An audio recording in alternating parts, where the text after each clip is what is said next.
Có khách ghi chú trong đơn giao. Chỉ cần 3 viên đá, thừa 1 viên tự chịu. Tôi lỡ tay cho nhiều 2 viên. Khách nhận được liền nhắn ngay. Ai làm ly trà sữa này, có phải muốn giết tôi không?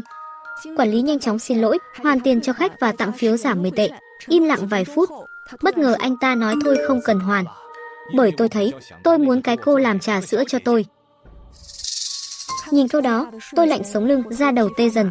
Chân tôi mềm nhũn vì ly trà đó chính tôi làm. Hè này tôi đi làm thêm. Cửa hàng ngoài tôi ra toàn con trai. Hôm nay là ngày đầu tôi đi làm sao anh ta đoán tôi là con gái? Quản lý rõ ràng cũng bị dọa. Trả lời có vẻ cứng rắn hơn. Ông Vương xin đừng đùa kiểu này, thật đáng sợ.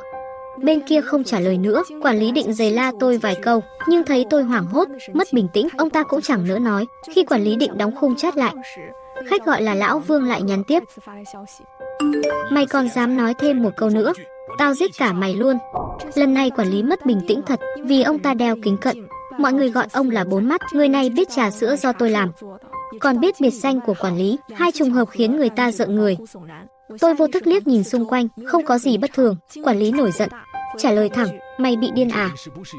Địa chỉ nhà, số 3, đường Giang Nam, phòng 230, tôi sẽ báo công an. Một lúc sau, Lão Vương trả lời quản lý, xin lỗi, lúc nãy tôi nóng nảy quá, đừng báo cảnh sát, cửa hàng đang bận. Sau đó quản lý xử lý thế nào tôi không biết, anh nói tôi phải làm việc nghiêm túc, đừng sợ. Anh bảo người kia chỉ nói cho vui, bây giờ là xã hội pháp trị, hắn không dám làm điều xấu. Tan ca, đồng nghiệp nam tiện đường đưa tôi về. Không biết có phải nhìn nhầm, khoảnh khắc tôi đóng cửa, một bóng đen vụt qua hành lang. Khi tôi tắm, tôi kể chuyện kỳ lạ này cho bạn thân Vương Á. Cô ấy an ủi tôi, bây giờ nhiều người hay làm vậy. Thói keo kiệt, họ muốn làm khó cửa hàng, để được tiêu dùng miễn phí. Ai ngờ quản lý lại cứng với hắn, nói sẽ báo công an, hắn liền sợ. Vương Á cũng vậy, sao không cho hắn 3 viên đá, để hắn tự vạch trần trò xấu. Lời Vương Á khiến tôi tỉnh ra, đơn này do bạn tôi Tiểu Trần nhận. Lúc đó bạn ấy vào nhà vệ sinh nhờ tôi làm thay, tôi hỏi có ghi chú gì không.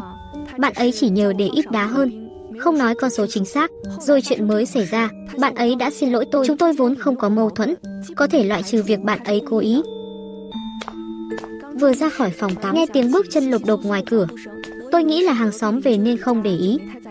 Nhưng giây sau, cửa chính nhà tôi bị đập mạnh. Tôi đứng sững, đứng ở phòng khách, tôi cảnh giác kêu, ai đó. Âm thanh im bặt, bên ngoài trở về yên tĩnh. Tôi rút điện thoại định gọi cầu cứu. Hừ một tiếng, cửa bị người đá. Tôi run rẩy lạnh toát, dính chặt tại chỗ, không thể cử. Bên ngoài vang lên tiếng bấm mã khóa. Mã sai. Mã sai lần nữa. Tôi vội chui vào phòng, khóa trái cửa. Tôi định gọi cho bạn trai sống gần đây, còn chưa kịp bấm số, ngoài cửa vang lên tiếng, mật mã chính xác. Chào mừng về nhà. Cơn lạnh tràn khắp người tôi, suýt nữa không cầm nổi điện thoại. Tôi hít mạnh một hơi lạnh, trong đầu dồn dập vô số câu hỏi. Hắn là ai? Tại sao hắn biết mật mã nhà tôi? Hắn đến đây rốt cuộc để làm gì? Chẳng lẽ là Lão Vương, người tối nay gọi trà sữa? Thì ra hắn không nói đùa, hắn thật sự muốn giết tôi. Tiếng bước chân vội vã vang lên trong phòng khách, như đang tìm kiếm thứ gì đó. Giây sau, tiếng bước chân đổi hướng, chậm rãi tiến về phía phòng tôi.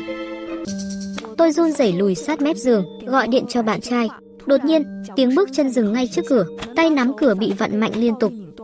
Cùng lúc đó, tiếng chuông quen thuộc vang lên bên ngoài. Tiểu Tùng, em ở trong đó. Xảy ra chuyện gì thế? Anh sợ chết khiếp. Đừng sợ, có anh đây rồi. Mở cửa đi, để anh xem có sao không. Tôi vừa ngắt cuộc gọi, định mở cửa, điện thoại nhận được tin nhắn, là của hàng xóm bên cạnh, Nana gửi. Bạn trai cô bị sao thế? Nửa đêm còn cầm dao trái cây đập cửa, dọa người chết khiếp luôn. Tôi giật mình hoảng sợ, vội rụt tay khỏi tay nắm cửa. Mở camera giám sát phòng khách trên điện thoại, quả thật hắn đang cầm một con dao. Bình tĩnh lại một chút, tôi thấy có gì đó sai. Tại sao Lý Giang lại đột nhiên tìm tôi? Vài hôm nay chúng tôi đang giận nhau, chẳng những không gọi điện mà còn không nhắn tin. Hơn nữa, hắn biết mật mã mà, sao ban đầu còn phải đập cửa? Tiểu Tùng, em sao thế? Mau mở cửa cho anh. Lý Giang vẫn không ngừng đập cửa, giọng anh ta đầy vẻ lo lắng. Chỉ mới tuần trước thôi, tôi phát hiện Lý Giang nợ 100.000 tệ tiền cờ bạc. Anh ta muốn tôi giúp trả nợ, nhưng tôi chỉ là sinh viên, lấy đâu ra tiền mà trả giúp anh ta. Chúng tôi cãi nhau dữ dội, anh ta chỉ tay vào tôi, mắng. Tiểu Tùng, cuối cùng tao cũng nhìn rõ mày, cho dù tao có chết, cũng sẽ lôi mày chết chung. Ngày mai chính là hạn trả nợ của anh ta. Đêm nay, hắn đến đây để kéo tôi cùng chết. Lý Giang, em đột nhiên muốn đi vệ sinh. Anh chờ ngoài kia chút nhé. Để không chọc giận hắn, tôi viện cớ trốn vào nhà tắm và gọi cảnh sát. Cảnh sát nói nhanh nhất cũng phải 10 phút mới tới. Bảo tôi khóa chặt cửa, tuyệt đối không ra ngoài. Nhưng ngoài cửa, Lý Giang lại im bặt. Tôi mở camera kiểm tra, trong phòng khách trống không một bóng người. Chẳng lẽ hắn đi rồi? Tôi thở phào nhẹ nhõm. Ban công bỗng vang lên một tiếng động mạnh. Tôi chậm rãi quay đầu lại, một bóng người cao lớn đang đứng ngoài ban công. Qua lớp kính, hắn nhìn thẳng vào tôi. Tiểu Tùng, sao em lại lừa anh? Có lẽ vì quá hoảng loạn, tôi quên mất ban công phòng khách có thể thông sang phòng tôi. Lý Giang mở cửa kính bước vào. Tôi sợ đến mức hét ầm lên. Anh ta ôm chặt lấy tôi, con dao trong tay đã bị ném xuống phòng khách. Cách đây 1 tiếng, Tiểu Trần nhắn tin cho anh, nói hết chuyện tối nay cho anh biết. Nghe xong, anh liền cầm dao chạy qua đây. Tiểu Trần là bạn học cấp 3 của Lý Giang. Tôi quen anh ta sau khi hẹn hò với Lý Giang. Chính anh ta là người giới thiệu công việc này cho tôi. Nhớ lại cảnh vừa rồi, tôi có chút bực mình. Anh không thể gọi em à? Đập cửa làm gì? Đập cửa à? Lúc anh đi lên cũng nghe thấy tiếng đập cửa, nhưng khi bước ra khỏi thang máy, hành lang lại chẳng có ai cả. Câu trả lời của Lý Giang khiến tôi chết lặng. Nếu không phải anh thì là ai? Lẽ nào là vị khách đòi 3 khối đá, là Lão Vương? Nhưng ông ta làm sao biết được địa chỉ của tôi? Khi chúng tôi còn đang suy đoán, cảnh sát tới. Sau khi lấy lời khai, họ kiểm tra trong nhà, ngoài hiên, nhưng chẳng thấy gì lạ. Cảnh sát rời đi, tôi trở về phòng, nhớ ra tin nhắn của cô hàng xóm Nana. Tôi liền nhắn hỏi cô ấy, cậu có thấy mặt người đập cửa không? Tớ nghe tiếng đập cửa khi đang tắm. Ra ngoài thì thấy bạn trai cậu đang bấm mật mã. Không phải anh ta đập sao? Xem ra Lý Giang không nói dối, người đập cửa không phải anh ta. Nhớ lại cái bóng đen ngoài cầu thang, toàn thân tôi run rẩy. Nếu khi đó Lý Giang không kịp tới, có lẽ tôi đã chết rồi. Tôi trằn trọc mãi, không tài nào ngủ được, đành cầm điện thoại lướt video. Ngoài trời mưa xối xả, sấm chớp nổ đi đùng, đèn trong phòng vụt tắt. Tôi vốn không sợ bóng tối, nhưng sau chuyện vừa rồi, tôi không dám ở trong tối nữa. Bật đèn bàn lên, tôi mới thấy tim mình đập chậm lại. Một tia chớp xé ngang bầu trời, trên ban công, một bóng đen hiện rõ. Lý Giang, là anh à? Tôi run giọng hỏi.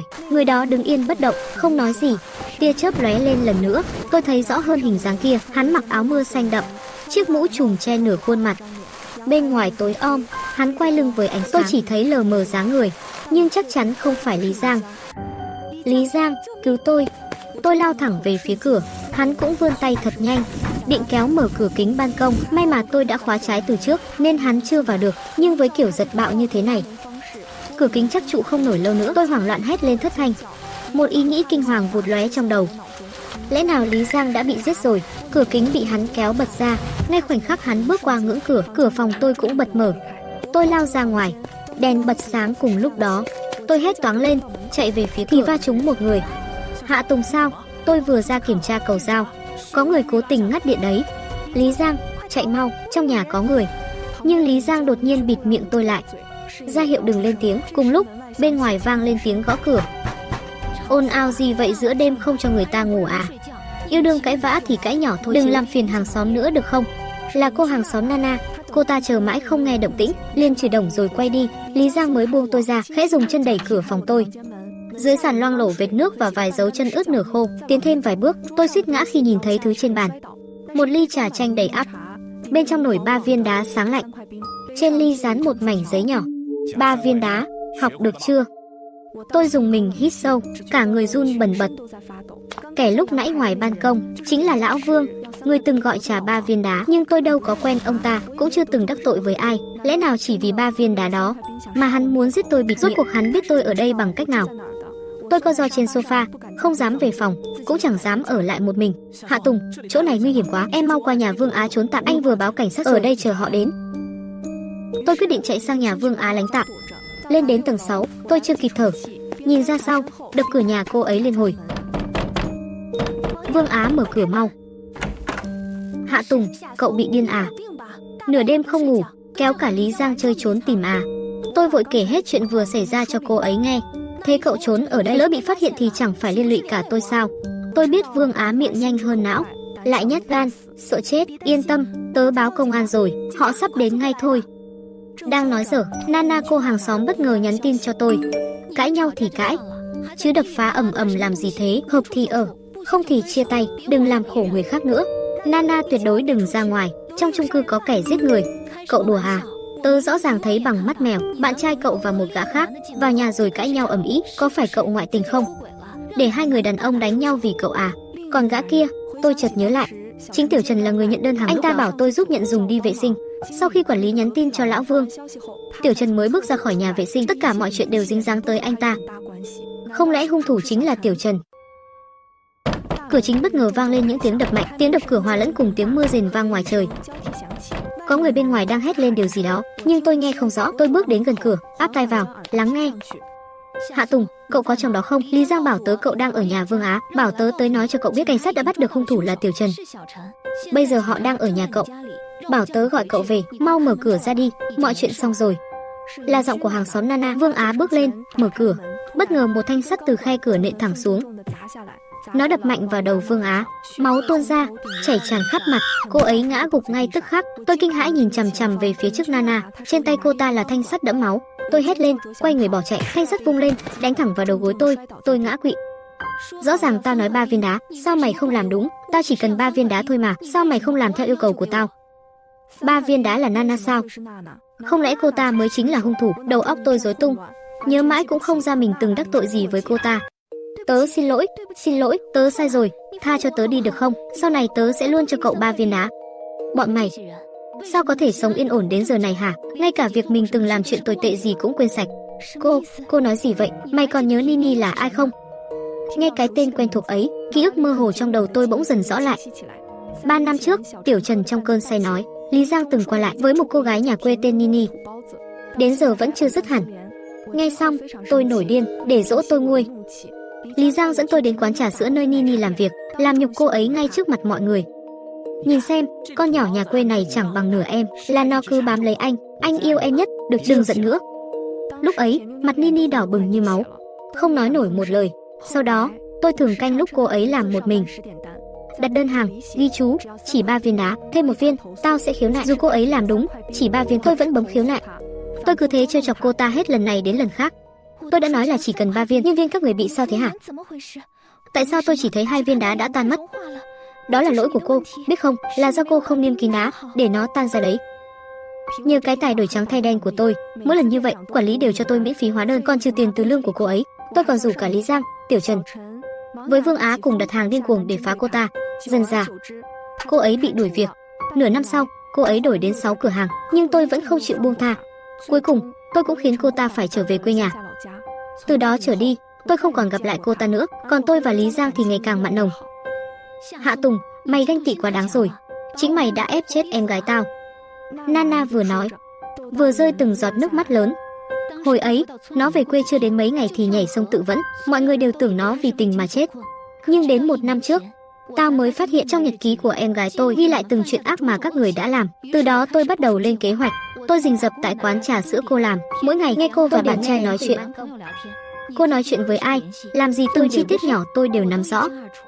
Cô có biết không, chính tôi là người từ ban công bên kia nhảy sang phòng cô yếu bóng vía đến thế.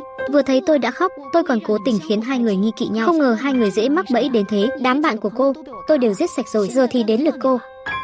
Nhớ lại cái bóng người đêm đó, tôi mới rụng rời nhận ra, đáng lẽ tôi phải hiểu nhà tôi đâu có lưới chống trộm. Lý Giang cũng nói không thấy ai vào nhà, vậy người đáng nghi nhất phải là cô ta. Tôi cố gắng chịu đau, cầu xin, Nana, tha cho tôi đi, coi như tích đức cho em gái cô được không? Câm miệng mày, không xứng nhắc đến em gái tao.